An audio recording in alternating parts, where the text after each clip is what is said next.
Hey.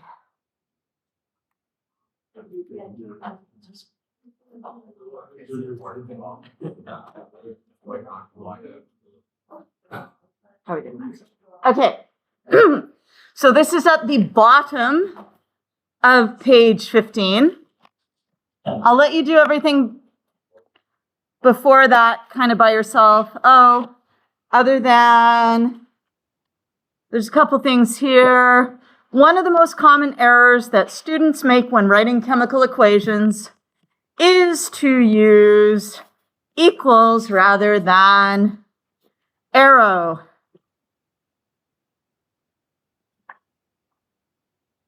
No, no, no, no, no. Sad face, do not do that. Okay, I'll take off a half a mark. An unbalanced equation can also be called a skeleton equation. Not that we use that term often, but we can, okay? So we are going to write the word equation, the skeleton equation, and the balanced equation to represent the following. Aluminum metal. So we're going to say aluminum. This is our word equation. Combines with bromine, what would we write? In between aluminum and bromine, we would write plus. And then we would write bromine.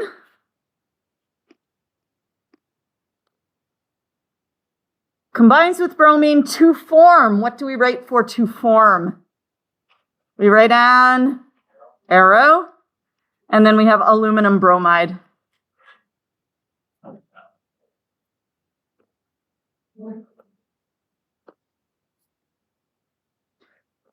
What type of reaction is this?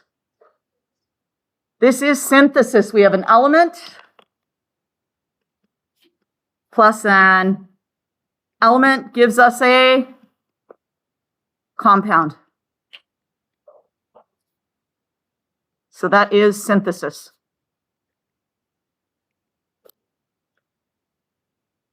Could you guys write a skeleton equation, an unbalanced equation for this?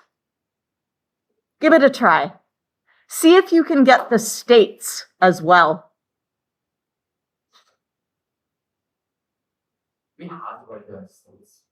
Not right now, but I want you to get practice doing them. So only do ones you are sure about. If you're not sure, just leave it and we will do it together.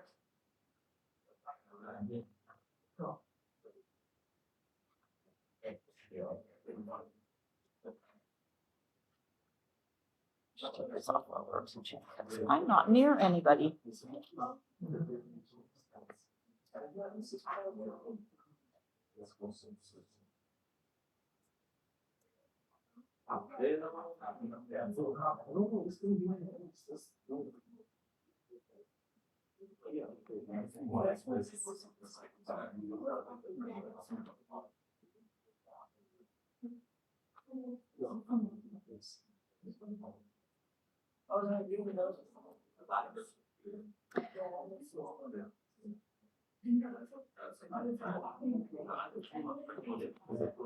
And if you have written the unbalanced equation, then try and balance it.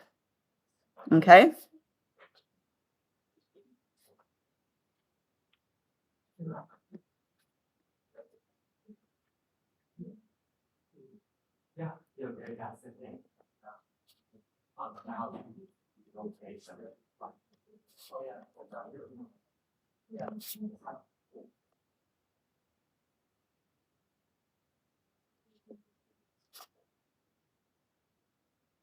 So you can check your skeleton equation there. I'll also write in the states.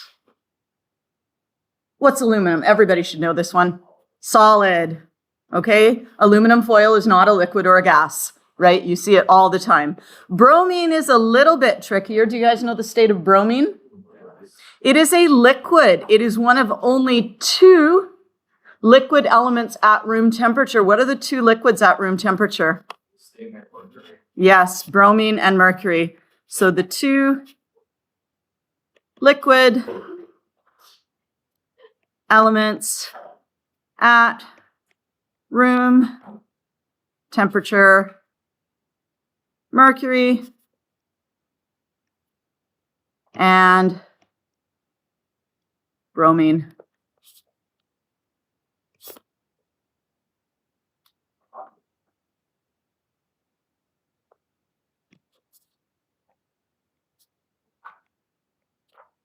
Now, if you still have charges written on your periodic table, I would advise erasing them now, okay? If you have charges written on your periodic table, so if your periodic table, some of you have gone along the top of your periodic table and you've written +1, +2, +3, -1, -2, -3, +3, +2, +1. If you're still doing that, now is the time to erase them. Yes, because when you get your test for this unit, you will not have those charges there. Okay, so you really want to just get used to knowing it's as easy as 1, 2, 3. And then we have 1, 2, 3. And then the only thing to remember on the other side is that it starts with 1 here, and then 2, and then 3. Yes? Okay. So if you've got those, time now to erase them and just start learning it. Okay? Oops. That's okay. All right, so here we are. We've got that. And aluminum bromide is, what type of thing is aluminum bromide? It is a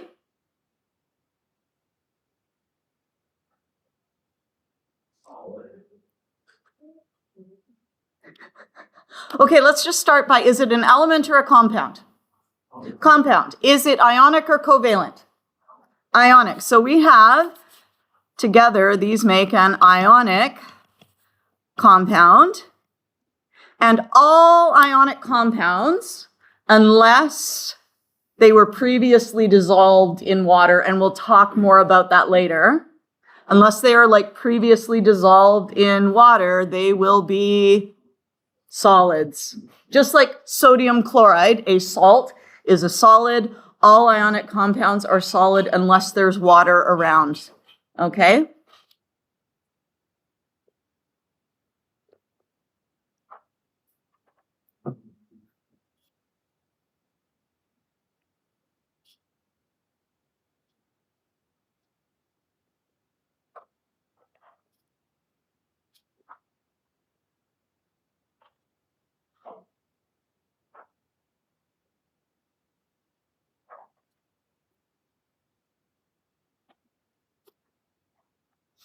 Okay, and we'll have more detail on that later. I mean, you can have water present and not have it be the solvent, but we'll talk more later on that. And have you balanced it successfully? Okay, I will give you a little trick for balancing if you found it difficult at all. If you have an even number, whoops, hang on a second here. There we go. If you have an even number and you have an odd number, what you want to do is you want to find the LCM. What does LCM stand for? Lowest common multiple. What's the lowest common multiple of 2 and 3? 6. So you want to have 6 bromine. Yes? So you'll say, okay, I need to have 6 bromine. So that means in front of my Br2, I need to put a 3. And in front of my AlBr3, I need to put a 2. That would give me 6 altogether. And then I say, oh, all I need to do now is get 2 aluminum.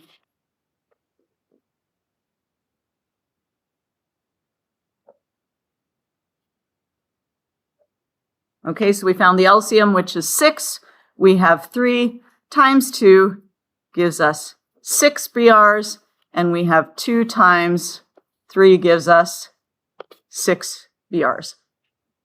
Is good? So anytime you have an odd number and an even number, you can usually do that, and it will make your balancing life easier. All right, that's it for 6.1c. Like I said, the rest of it is pretty straightforward, and I don't think you need to do it if it's optional. Okay, so the rest of pages 14 and 15 are optional.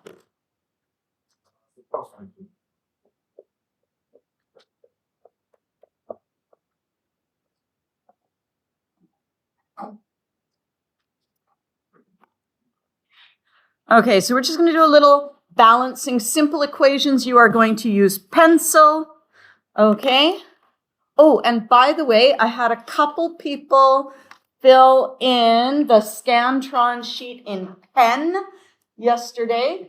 And if you did that, don't worry, I managed to sort it. But the Scantron machine relies on the fact that the graphite in a pencil reflects light. It shines a light at it as it goes zipping through the machine, and it reads it. So in the future, if you didn't use pencil on the multiple choice section, make sure you do that. Okay, I think most of you did, but just in case. All right. We're not doing pencil because of its reflective qualities here. We're doing it because of its erasable quality here. So you're going to write the unbalanced chemical equation. You're going to leave room for coefficients.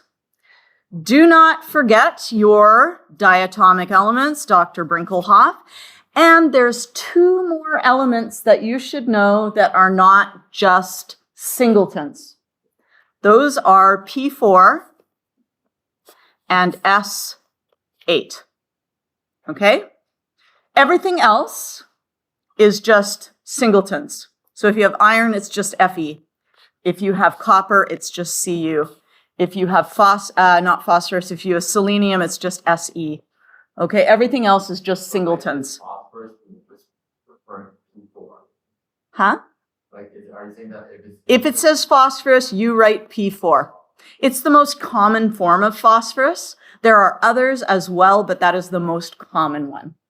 Okay? Sulfur 8, there are other forms of sulfur, but 8 is the most common one. Plus, it makes balancing more interesting if you have 4s and 8s involved. So we're going to definitely do that. Okay? So you need to know your diatomics and P4 and S8. Ooh, it's like a PS. You can have a PS4, yes? Huh? Yeah? I know, they're on 5 now. And then you just have to have 8. PS48? I don't know. Anyway. My brain is always trying to think of easy ways to remember things, but you do whatever you need to do to remember it. Do not ever write an ionic compound without balancing the charges, okay? Every time you write an ionic compound, you must look at the ions, look at their charges, and make sure that the total charge positive is equal to the total charge negative. Is good? Okay. You will balance the equation by adding coefficients. And if you get home on the weekend and you're like, I don't remember nothing about balancing no equations, my goodness, then you could watch this little video here. Tyler walks you through the whole thing. But I think you probably will be okay with it. So, tip, if you have 2 and 3, you can use coefficients to get 6. That's just the even odd. You find the LCM rule in a bit simpler format. Is good?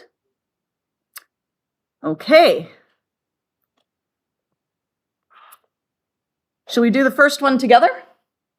Okay. Zinc and sulfur are heated and they form zinc sulfide. Zinc sulfide is an ionic compound. You don't have to reject like the states. We're going to try. Okay. So we have zinc and we have sulfide. If we look at our data table, our periodic table, what is the charge of zinc? 2, because remember it's as easy as 1, 2, 3. We've got our little staircase in there. Yes? Okay, 1 plus, 2 plus, 3 plus. So zinc is 2 plus, sulfide is, yeah, we got 0, 1, 2, 3. So sulfide is also 2 negative. Whoops, wrong thing.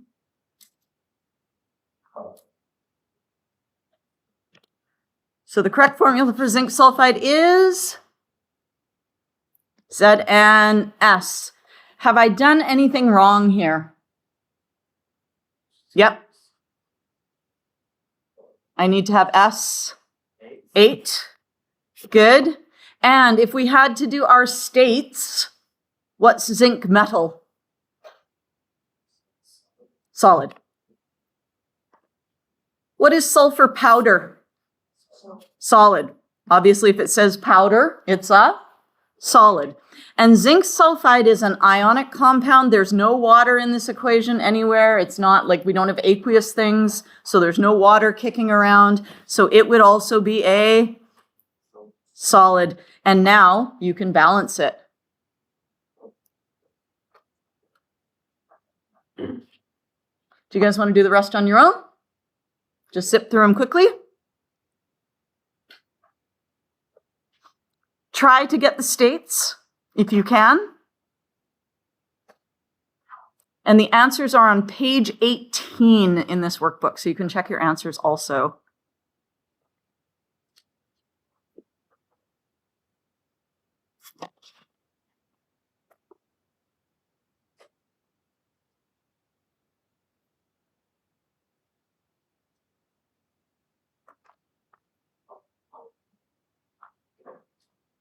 What is Elemental hydrogen just means hydrogen on its own, not part of the compound. Okay? Yeah. Thanks. No problem.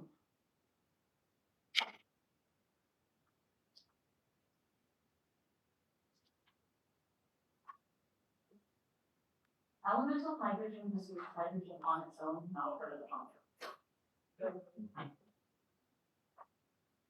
Just plus hydrogen. Yeah, all right, what's special about hydrogen? Yes. Good stuff. All the other questions? Otherwise, I'll just be wandering. Hi.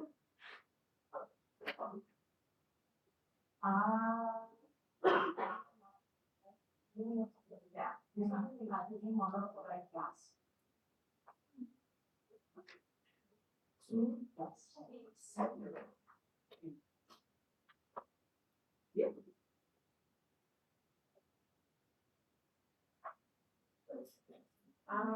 Yes. Isn't there not the answer key? Well, then that's just wrong, isn't it?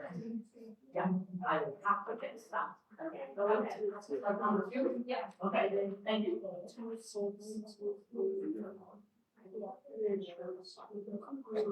Number 2 is missing a coefficient in the answer key. Apparently. Yeah. Oh, yeah.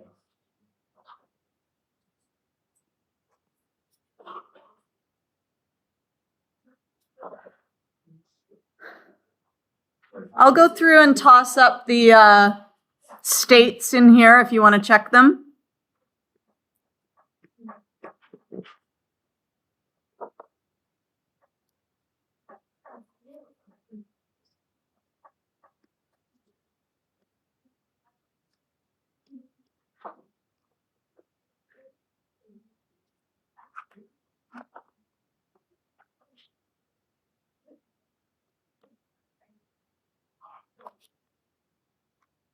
I'll write them underneath because that way I can write them bigger.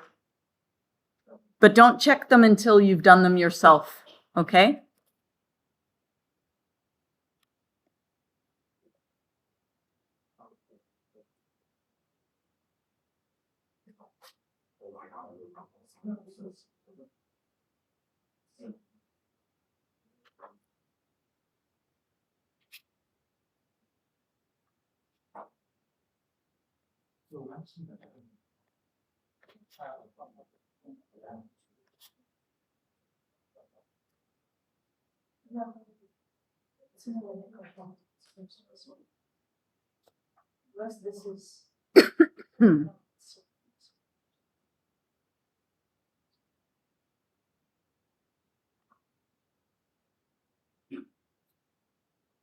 Cannot make it bigger. Okay.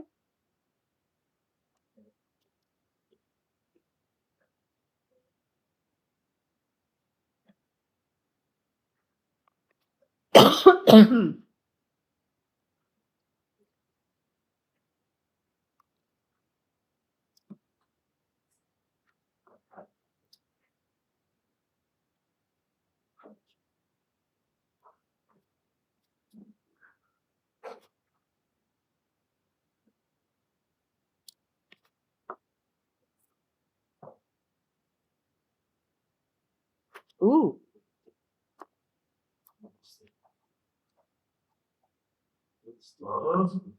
Huh? I had to read the question. I didn't read the question to start with.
Oh, wait.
Any issues balancing these at all? No. Most equations are pretty straightforward when it comes to balancing, right? I don't know if they gave you some crazy ones in grade 10, but if they did, we're going to give you some techniques that make it easier.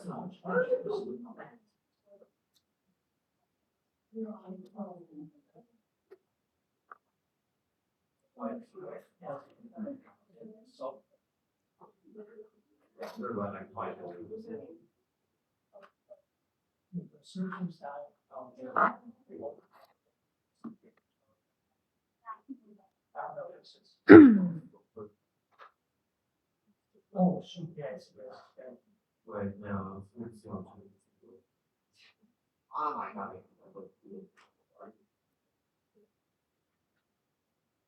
My god, we're very moderate.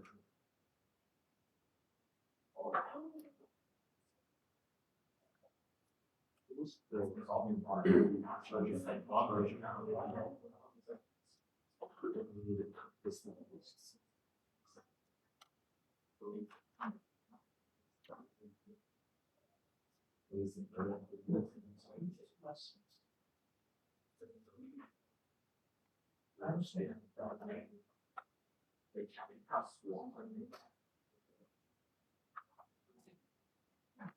If you finish that, you can start reading about phases in chemical reactions on page 19.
Are you finding it easier to come up with the states than you thought it would be?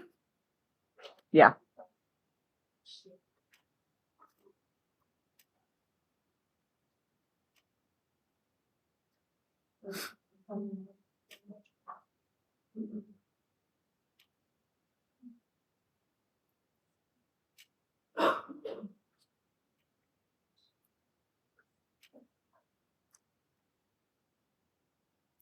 All right. So we're going to go and look at page 19. If you're not done yet, you can finish those up at home.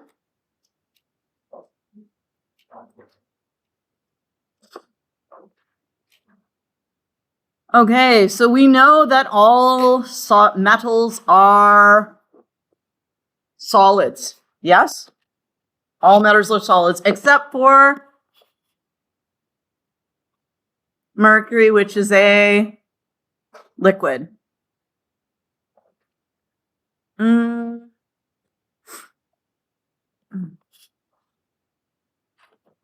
Okay.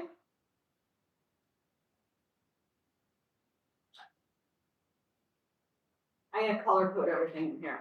So yellow is solid. And purple is liquid. So I'm going to do the only other liquid element right off the bat. So bromine is a liquid. Iodine is a solid. And what was I doing? Solids were yellow. Okay. And then gas.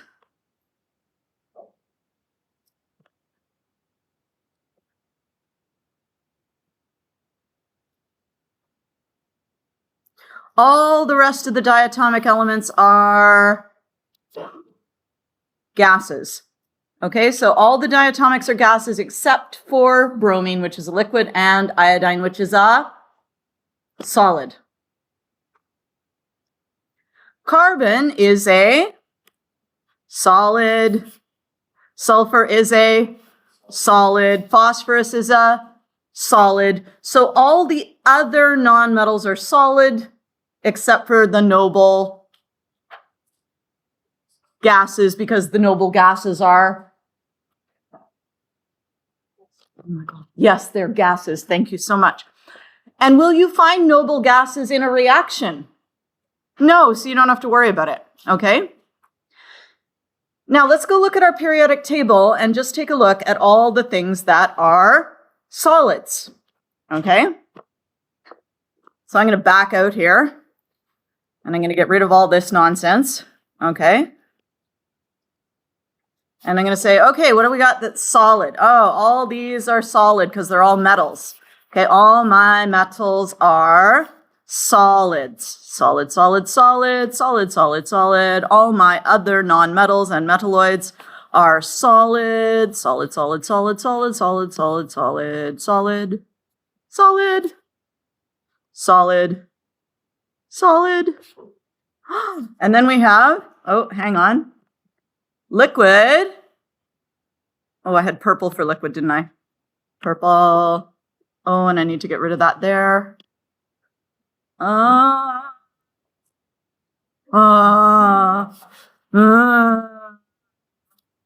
Okay, so we got our two liquids. And back to solid, solid, solid, solid, solid. Okay. Here we go. Okay, I'm not succeeding very well here. Oh my goodness. Okay, so there's not actually very many gases, yes? Really? There's, oh, hang on, and I forgot carbon and silicon are also solids. So there's not very many gases, and it's the diatomics except for bromine and iodine. And gases, what did I have gases as? What color were gases? Blue, yes. Okay, hydrogen's a gas. Gas, gas, gas, gas. And obviously the noble gases are gases, but I'm not going to color them in because they will not react. Yes? So basically, if you're up the very top right, you're a gas, kind of. Yes, in the top right corner. And if you're and hydrogen, but hydrogen could actually be drawn possibly over here.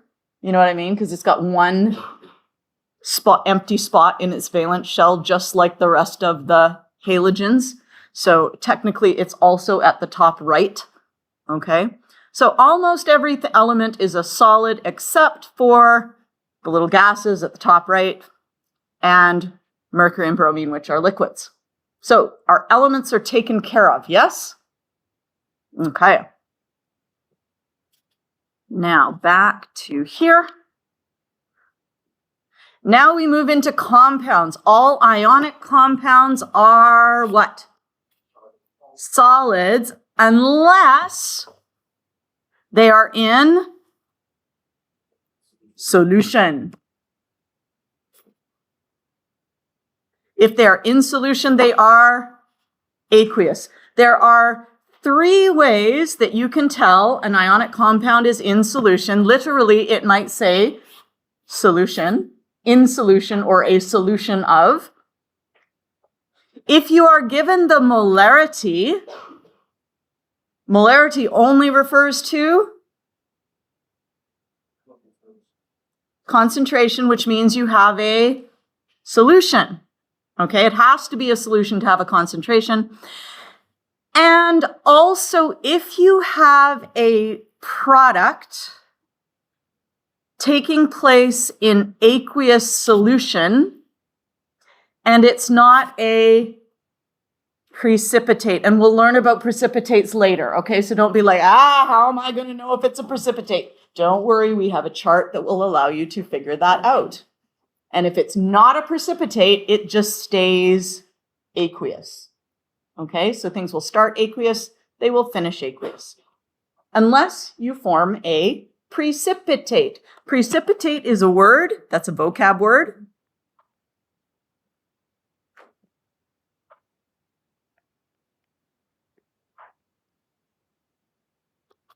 Okay, it is a solid which forms when two solutions are mixed. And we will be looking at those in double replacement reactions. Okay, and we'll do a few examples of them so you can actually see them in person. All right, so if we have zinc chloride, and we just say zinc chloride, that's a solid.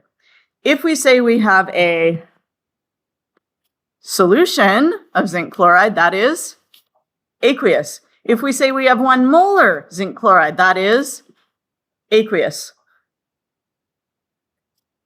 A solution of zinc sulfate is aqueous. A solution of calcium sulfate, chloride is aqueous. I don't know why I'm writing all those down. Oh, because it was, okay, so we have solutions of zinc sulfate and calcium chloride.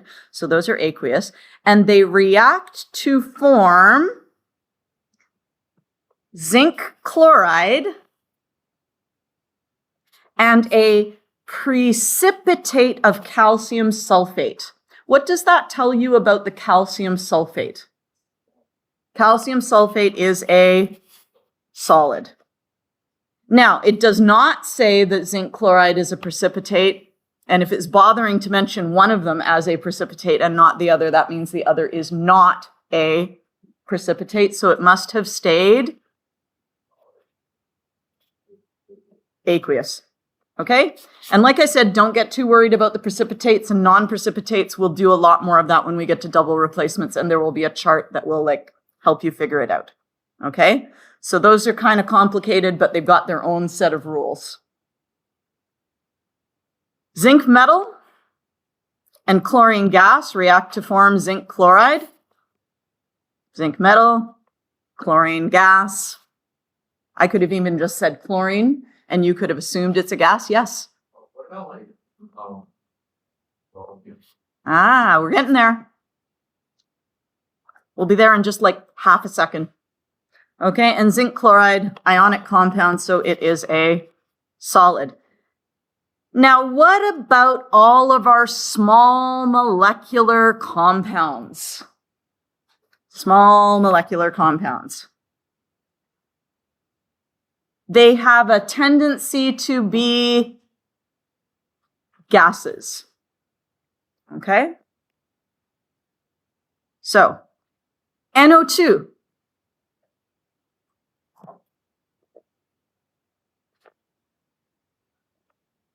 Is that relatively small? It's just got 3 atoms in it. Gas. SO2. Small. What is it? Gas. CO. Small? Yes. Gas. Ammonia. Small? Yes. Gas. Methane. Small? Yes. Gas. Is good? Anything that's out of the ordinary, you'll not be expected to know. I would not expect you to be able to tell me whether butane, C4H8, is a gas or a liquid. That, I would not expect you to be able to tell me that. Because it's kind of is that medium?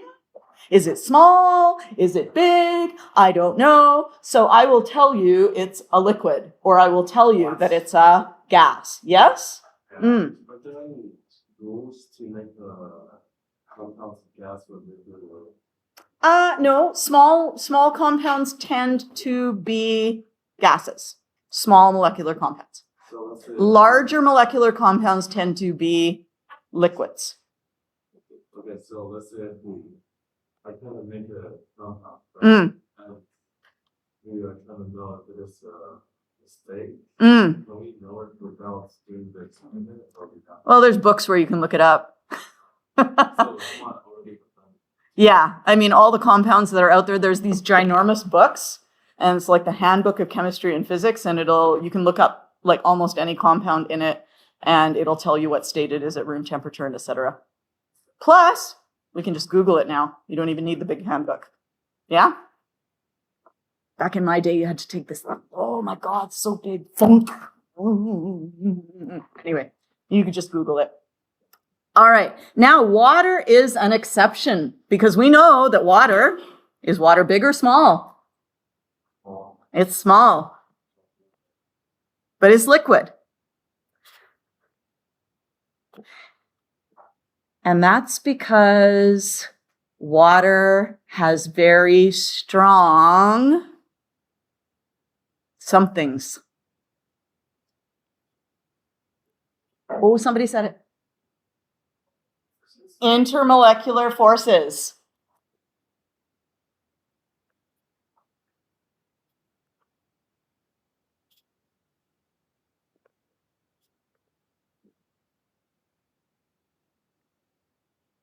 And we're going to take just a side, well, if I have it up here, we'll take a little side journey for a moment. Yes. Do you remember getting this sheet that had the pretty colors on it? Go find that one for yourself, okay?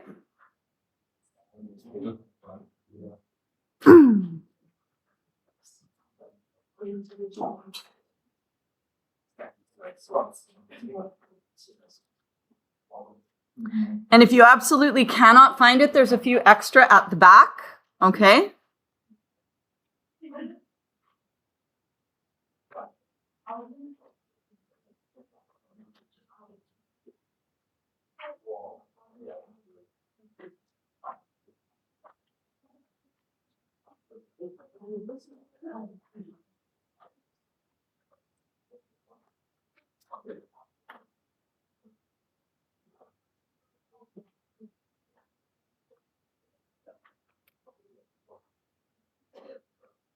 Like I said, if you cannot find it, there are extras at the back. You can go and help yourself, okay? I know I gave it to you like the first day of school and we haven't used it for a month, so if you've misplaced it, that's totally fine. Totally understandable.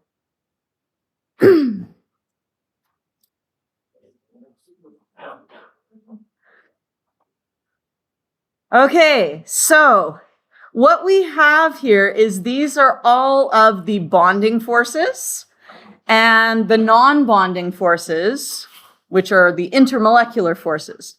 So we know we have ionic bonds, yes? We know we have covalent bonds. And we know that ionic bonds and covalent bonds, are they strong or are they weak? They are strong. And the strength of the bond can be related to its energy. Okay, that would be the energy required to break that bond. All right, so that's the energy required to break the bond.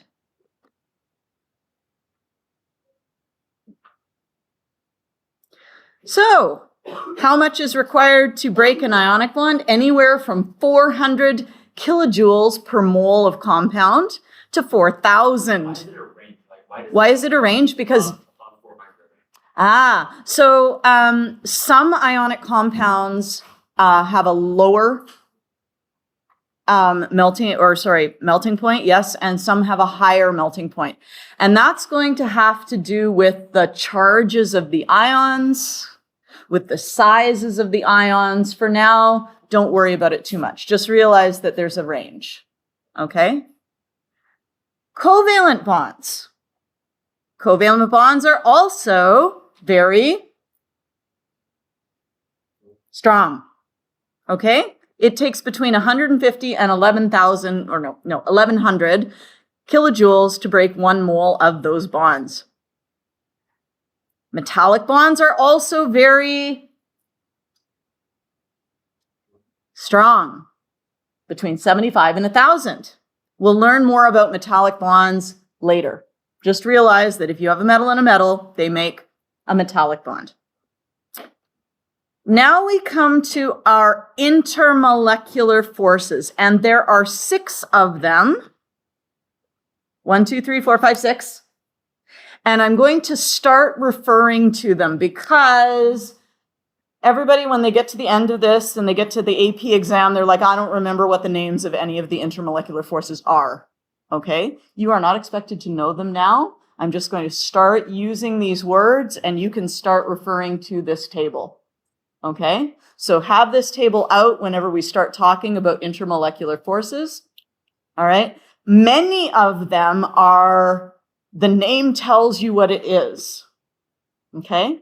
So if you have a molecule that has a slightly positive end and a slightly negative end,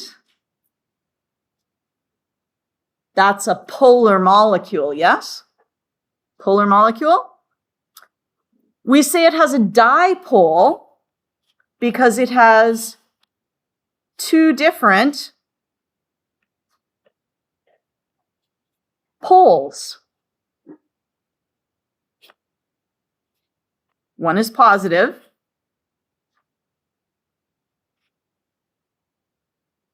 and one is negative. And guess what? If you have one molecule that has a dipole that is polar,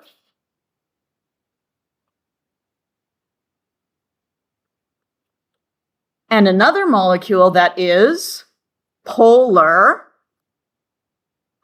the positive end of one molecule can attract to the negative end of the other. Is good?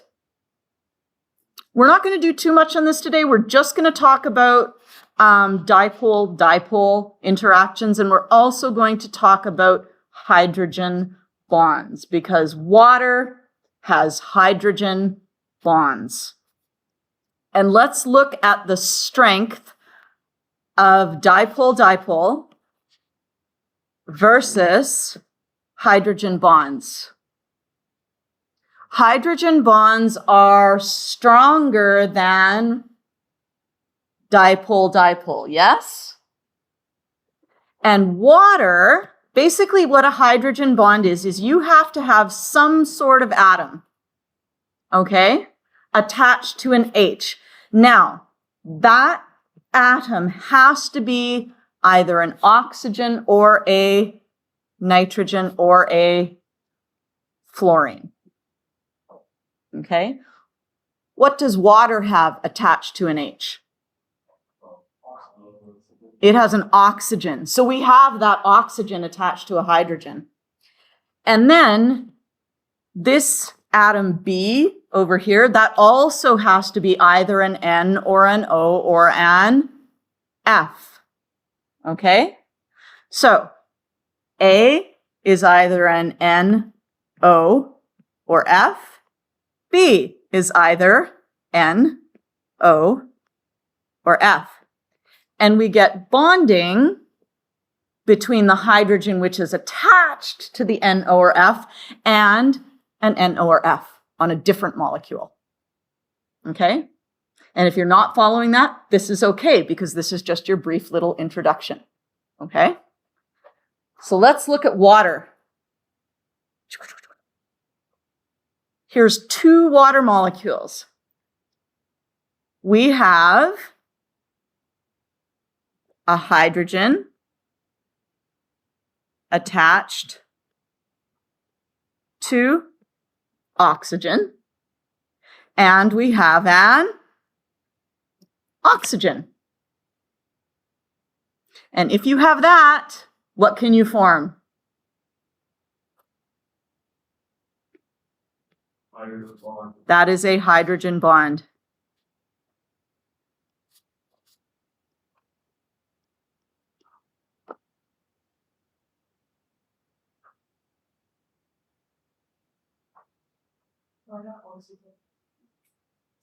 Because it could also form, if this was a nitrogen instead,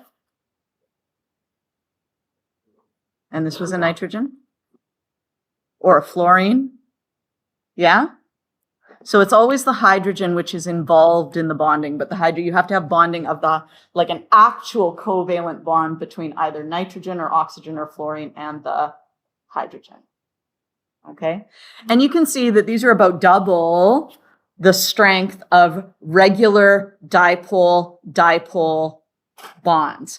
Hydrogen bonding is just a special type of dipole-dipole bond, because if you think about it, oxygen is very, what's that word I used way back?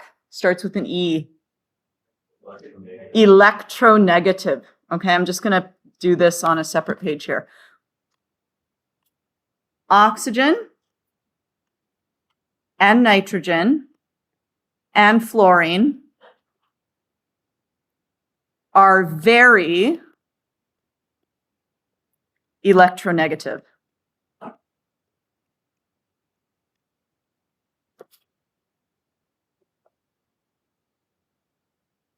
So if we have an oxygen bonded to a hydrogen, and we compare that with a carbon bonded to a hydrogen, or even a chlorine bonded to a hydrogen,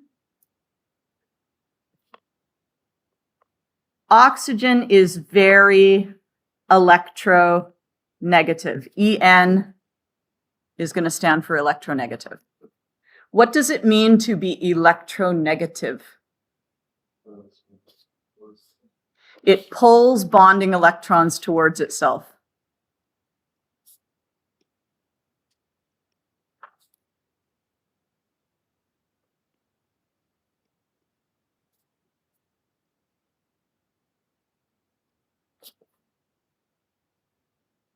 So oxygen is very electronegative.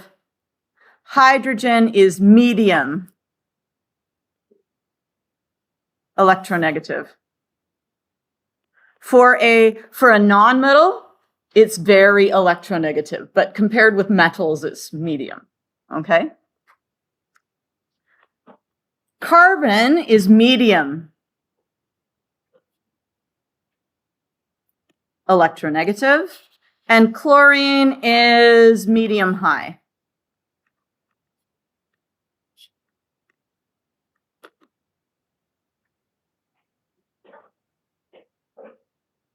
So let's say that we have the carbon-hydrogen bond. We've got medium and we have medium electronegativity. Yes? So I have one electron here. This is my unbonded, this is my unpaired electron. Do I have a volunteer to be my other electron holder? Excellent. Stand up. Okay. All right, so I'm carbon, you are hydrogen, okay, and we each have one unpaired electron. So what we're going to do is we're going to share these electrons. Share. Oh. Share, okay. All right, can you guys see back there? Okay, hold on to it tight. Okay, now, we both are medium electronegativity, yes? So we both pull on those electrons with similar strength. Okay, and I know you can't tell right now, but we're pulling. I'm like trying to be backwards, and so I'm not going anywhere. So where are the electrons? Where do they end up? In the middle. Okay, thank you so much. Now I need someone to be another person to be a different hydrogen atom. Excellent. Very good. And why don't we go stand up at the front? Because then everyone can kind of see what's going on. Okay, so you're hydrogen and I'm oxygen. I am very electronegative, okay, which means you're not very good at pulling the electrons towards yourself. Okay, so now when we pull on them, where do the electrons end up? Near the oxygen. That makes me slightly negative, and that makes Senya slightly positive. Excellent, thank you. All right, and now we're going to do chlorine. Who wants to be hydrogen with chlorine? Excellent. Okay. So, you are now chlorine, okay? And I am, no, are you chlorine? like that, holding electron. Oh, we'll have him be chlorine. I'll be hydrogen this time. Is that okay? You guys are okay with me changing roles here? I am now no longer oxygen, or I'm hydrogen now. Okay, so I'm hydrogen. Tony is chlorine. I am medium, or no, I am medium at pulling on these, and Tony is, Oh, very good. no, you're medium high.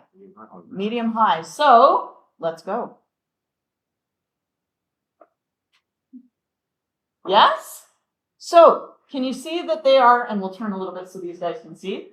Can you see that they're closer to Tony, but they're not like when I was oxygen, I was like, whoa, right? Let's pretend I'm oxygen and he's hydrogen. Oxygen, right?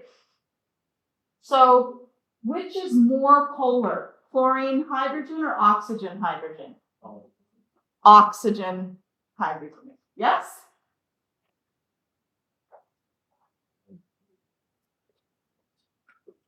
What am I doing?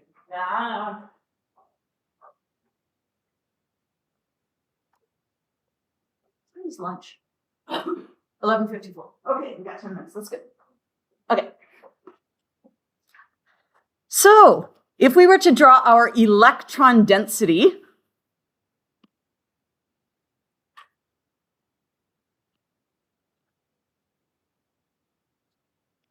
like where do those electrons spend most of their time? With carbon and hydrogen, it would be about like a little sausage in the middle. Yes? It's kind of all the same. With oxygen and hydrogen,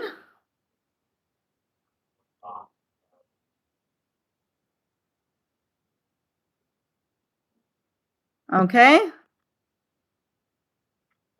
And then with chlorine, slightly more, but not quite as dramatic as with the oxygen. So this one would be the most polar. This would be essentially nonpolar. It's like a little teeny tiny bit polar because they're just a little bit different. But for all intents and purposes, we can just say it's nonpolar. Okay, and this one is medium polarity.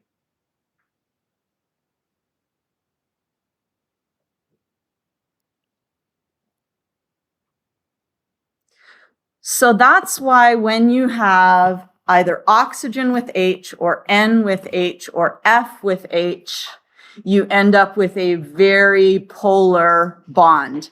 And so you end up with your positive, your negative being more negative. Your slightly negative is slightly more negative than other slightly negative things.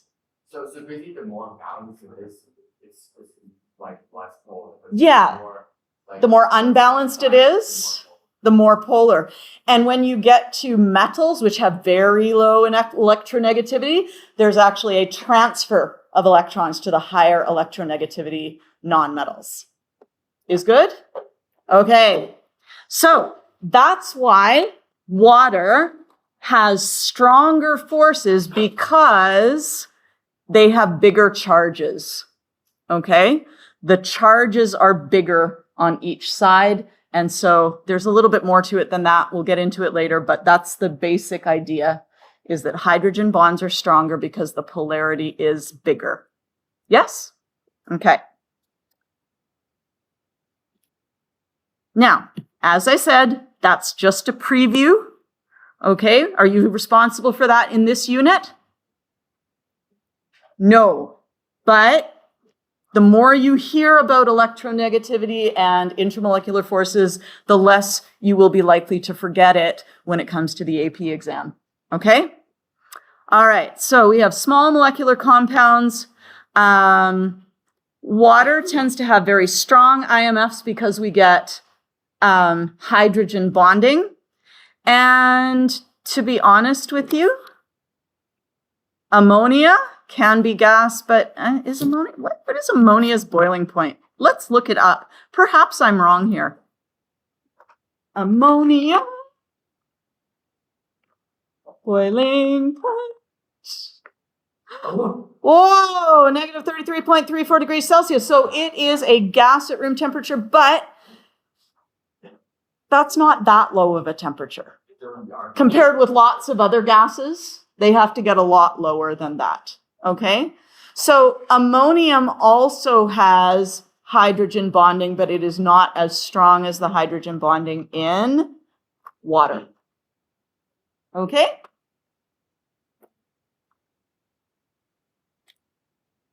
All right, acids. Acids are aqueous. By definition, if you say it's an acid, we mean we have dissolved it in water, because properties of acids, did you guys learn any properties of acids last year in grade 10? If you did, can you remember them and tell me a few?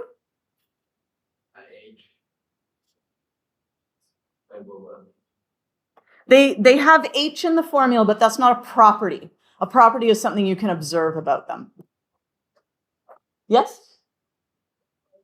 The flavor, what do acids taste like? They are sour. Okay? Acids are not usually liquid. They are always aqueous. Okay? Do you remember any other properties? Do you remember litmus paper? They turn litmus. What color? What do they do with litmus? Let's finish one idea and then we'll get to the conductivity. They turn litmus red. And you're absolutely correct. They are conductors of electricity.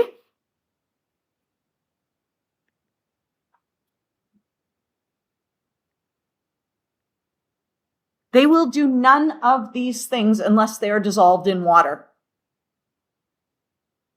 So if I give you HCl gas, that's not an acid yet. So HCl gas is hydrogen monochloride. Okay. Hydrochloric acid is HCl aqueous.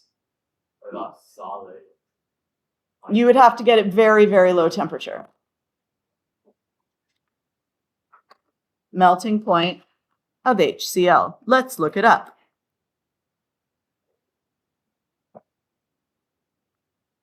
Negative 114.2. And let's try liquid. So what is the boiling point? Boiling point. HCl. Negative 85. So you have to get really cold before it even turns into a liquid, right? Remember, aqueous is not the same as liquid. Liquid means you have melted it. Aqueous means, well, you've done what? Dissolved it in water. Okay? So we are just about out of time. So what I'm going to have you do over the weekend is, if you didn't finish pages 17 and 18, you'll finish those. I would like you to go through all of pages 21 to 25. Oh, it's easy. Tyler DeWitt is going to review all your types of reactions, and you are going to recognize them. Okay? And you're also going to do pages 28 and 29. Just 28 and 29.